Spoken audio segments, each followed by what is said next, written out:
Hello everyone. Today we talk about how to fix the app of webcomics. We will go to settings. Then we click on apps. After that we will search the app webcomics and we click. Then we will on for stop. After that we will go to storage. Then we click on clear cache.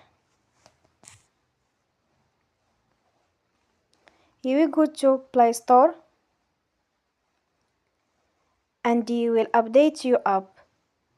Don't forget to support us by like and subscribe. See you next time and thank you for watching.